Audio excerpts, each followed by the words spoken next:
Cascading Style Sheets, CSS, is a style sheet language used for specifying the presentation and styling of a document written in a markup language such as HTML or XML, including XML dialects such as SVG, MathML or XHTML. 1. CSS is a cornerstone technology of the World Wide Web, alongside HTML and JavaScript. 2. CSS is designed to enable the separation of content and presentation, including layout, colors, and fonts. 3. This separation can improve content accessibility, since the content can be written without concern for its presentation, provide more flexibility and control in the specification of presentation characteristics, enable multiple web pages to share formatting by specifying the relevant CSS in a separate CSS file, which reduces complexity and repetition in the structural content, and enable the CSS file to be cached to improve the page load speed between the pages that share the file and its formatting. Separation of formatting and content also makes it feasible to present the same markup page in different styles for different rendering methods, such as on screen, in print, by voice, via speech-based browser or screen reader, and on Braille-based tactile devices.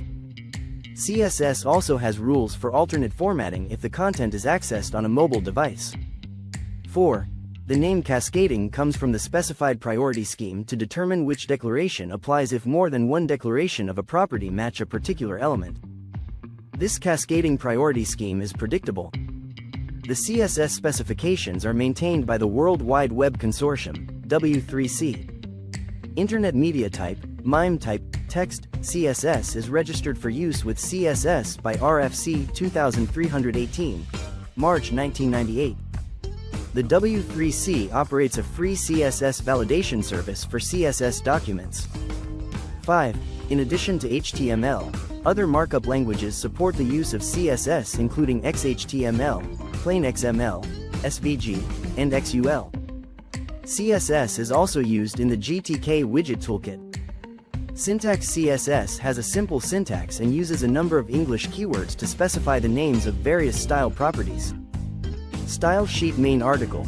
Style Sheet, Web Development. A style sheet consists of a list of rules. Each rule or rule set consists of one or more selectors and a declaration block. Selector, CSS class, redirects here. For non-CSS use of element classes in HTML, see class attribute, HTML. In CSS, selectors declare which part of the markup a style applies to by matching tags and attributes in the markup itself. Selector type selectors may apply to the following: all elements of a specific type, e.g. the second-level header's H2 elements specified by attribute, in particular, id, an identifier unique within the document, denoted in the selector language by a hash prefix e.g. #id class, an identifier that can annotate multiple elements in a document, denoted by a dot prefix e.g. class name. The phrase CSS class, although sometimes used, is a misnomer, as element classes, specified with the HTML class attribute, is a markup feature that is distinct from browser's CSS subsystem, and the related W3C, WHATWG standards work on document styles. See RDF and microformats for the origins of the class system of the web content model. Elements depending on how they are placed relative to others in the document tree. Classes and IDs are case-sensitive, start with letters, and can include alphanumeric characters, hyphens, and underscores. A class may apply to any number of instances of any element. An ID may only be applied to a single element. Pseudo-classes are used in CSS selectors to permit formatting based on information that is not contained in the document tree. One example of a widely used pseudo-class is hover, which identifies content only when the user points to the visible element, usually by holding the mouse cursor over it. It is appended to a selector as in a hover or hashtag elemented hover. A pseudo-class classifies document elements, such as link or visited, whereas a pseudo-element makes a selection that may consist of partial elements, such as first line or first letter. 6. Note the distinction between the double colon notation used for pseudo-elements and the single colon notation used for pseudo-classes. Combinators. Multiple simple selectors may be joined using combinators to specify elements by location, element type, id, class, or any combination thereof. 7.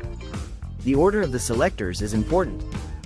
For example, div myClass color red applies to all elements of class myClass that are inside div elements, whereas myClass div color red applies to all div elements that are inside elements of class myClass. This is not to be confused with concatenated identifiers such as div myClass color red, which applies to div elements of class myClass. Difference between CSS and CSS3. CSS stands for Cascading Style Sheets. It is primarily used to provide styling to web pages, including color, layout, background, font, and border properties. The main objective of CSS is to improve content accessibility, provide enhanced flexibility and control, and specify presentation characteristics, while CSS3 stands for Cascading Style Sheets Level 3. It is an advanced version of CSS, used for structuring, styling, and formatting web pages. CSS3 introduces several new features and is supported by all modern web browsers. One of the most significant advancements in CSS3 is the splitting of CSS standards into separate modules, making it simpler to learn and use. New features of CSS3 Combinator. CSS3 introduces a new general sibling combinator, which matches sibling elements using the tilde combinator. CSS selectors. CSS3 selectors are more advanced than the simple selectors offered by CSS, providing a sequence of easy-to-use and simple selectors. Pseudo-elements. CSS3 adds many new pseudo-elements for easier and more detailed styling. The new convention of double colons, smiley face, is also introduced. Border style. CSS3 includes new border styling features like border radius, border image slice, border image source, and values for width stretch. Background style properties. CSS3 introduces new background style properties such as background clip, background size, background style, and background origin. CSS3 significantly improves upon CSS by offering advanced features like responsive design, animations, and modular structures. These enhancements make web development faster, more efficient, and visually appealing, emphasizing the importance of utilizing modern web technologies for better design. Difference between CSS and CSS3 shows how CSS has gradually transformed into CSS3. The smooth transitions, clean design, and faster performance have brought CSS to today's place. CSS can be used for all web application development. Until then, CSS3 is available for all users with small improvements in the present framework. Cascading Style Sheet will stay in the software industry and help users create interactively and the most stylish web applications and pages. Difference between CSS and CSS3 FAQs. Does CSS support responsive design like CSS3? No, CSS does not natively support responsive design, whereas CSS3 includes media queries, making it easier to create responsive websites. Can CSS3 perform animations that CSS cannot? Yes, CSS3 supports animations and 3D transformations, unlike CSS, which requires JavaScript or jQuery for such effects. How do CSS and CSS3 handle web browser compatibility? CSS is less compatible with modern browsers, while CSS3 is fully supported by all modern web browsers, ensuring better performance and design consistency. What is the difference in color options between CSS and CSS3? CSS uses standard color schemes, while CSS3 introduces advanced color features like RGBA, HSL, HSLA, and gradient colors. Does CSS3 offer more text formatting options than CSS? Yes, CSS3 supports multi-column text layout and additional text shadow and visual effects, while CSS only supports single text blocks and lacks advanced formatting features.